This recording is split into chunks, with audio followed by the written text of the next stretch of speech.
allons voir dans cette vidéo la notion de combinaison linéaire dans R1. Prenons à présent l'exemple 1. On considère ici l'égalité suivante. Donc, on a le vecteur moins pi plus 2, 3, moins 2 fois le vecteur 1, 1, plus le vecteur pi moins 1 qui est égal au vecteur nul 0, 0. Si on isole le premier vecteur, on obtient donc le vecteur moins pi plus 2, 3 égale à 2 fois le vecteur 1, 1 moins 1 multiplié par le vecteur pi moins 1. Donc, on voit bien qu'on a pu écrire le premier vecteur comme étant une constante qui est égale à 2 multiplié par le deuxième vecteur qui est 1, 1 moins 1 multiplié par le troisième vecteur qui est pi moins 1. Dans ce cas-là, on dit que le vecteur moins pi plus 2, 3 s'écrit comme combinaison linéaire des deux vecteurs 1, 1 et pi moins 1. Généralisons cette définition. Donc, dans l'espace vectoriel V, le vecteur U est une combinaison linéaire des vecteurs V1, V2 jusqu'à Vp s'il existe des scalaires C1, C2 jusqu'à Cp tels que U égale à C1 multiplié par le vecteur V1 plus C2 multiplié par le vecteur V2 jusqu'à Cp multiplié par le vecteur Vp. Considérons maintenant l'exemple 2.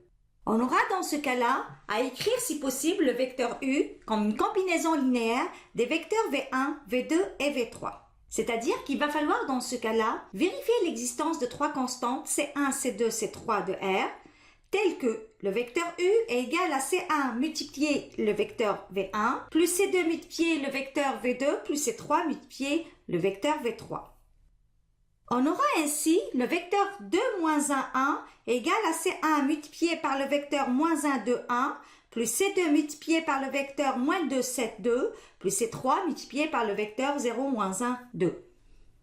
Réécrivons cette écriture sous forme matricielle. On aura ainsi le système suivant.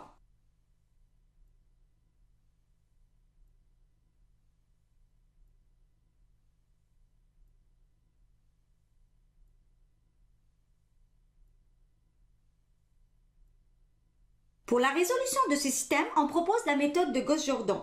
Donc, on aura dans un premier temps à déterminer la matrice augmentée associée à ce système.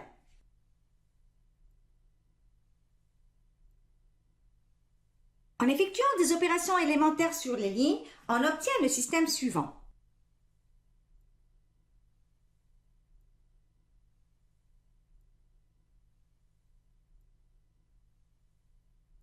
En réécrivant les deux systèmes équivalents, notons le premier par 1 et le second par 2. Ces deux systèmes étant équivalents ont le même ensemble de solutions. Donc, du système 2, on a les équations suivantes. C1 égale à moins 5, C2 égale à 3 demi, C3 égale à 3 demi. Ainsi, on a pu déterminer des constantes C1, C2, C3, telles que le vecteur U s'écrit comme étant moins 5 multiplié par le vecteur V1, plus 3 demi multiplié par le vecteur V2, plus 3 demi multiplié par le vecteur V3. Donc, le vecteur U s'écrit comme combinaison linéaire des vecteurs V1, V2 et V3. Donc, considérons maintenant l'exemple 3. On voudrait écrire si possible le vecteur W comme une combinaison linéaire des vecteurs V1, V2, V3 et V4. Donc, de la même façon que tout à l'heure, on va essayer d'écrire W comme étant C1 multiplié par le vecteur V1 plus C2 multiplié par le vecteur V2 plus C3 multiplié par le vecteur V3 plus C4 multiplié par le vecteur V4.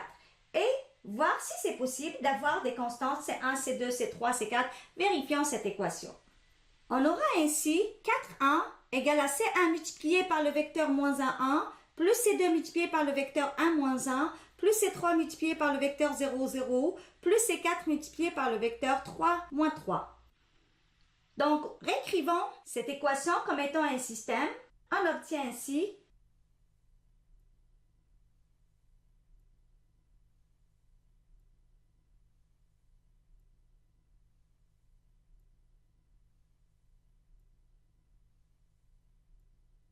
de la même façon que dans l'exemple 2, on va procéder par la méthode de Gauss-Jordan pour la résolution de ce dernier. Donc, considérons dans un premier temps la matrice augmentée associée à ce système.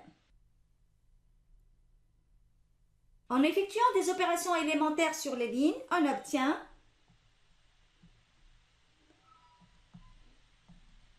Donc, on voit bien que les deux systèmes sont équivalents, donc ils ont le même ensemble de solutions. Donc, on a les deux systèmes équivalents suivants. Notons le premier par 1 et le second par 2. Du système 2, et à la deuxième équation, on a 0 fois C1 plus 0 fois C2 plus 0 fois C3 plus 0 fois C4 égale à 5. Donc, c'est une équation qui n'est jamais vérifiée, quel que soit C1, C2, C3, C4 dans R.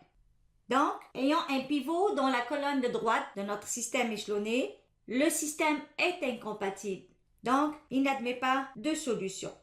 Ainsi, le vecteur W ne peut pas s'écrire qu'en combinaison linéaire des vecteurs V1, V2, V3, V4. En résumé, nous avons pu aujourd'hui définir la notion de combinaison linéaire dans R1. On a aussi vu à travers des exemples comment démontrer ou comment écrire un vecteur comme étant une combinaison linéaire de plusieurs vecteurs.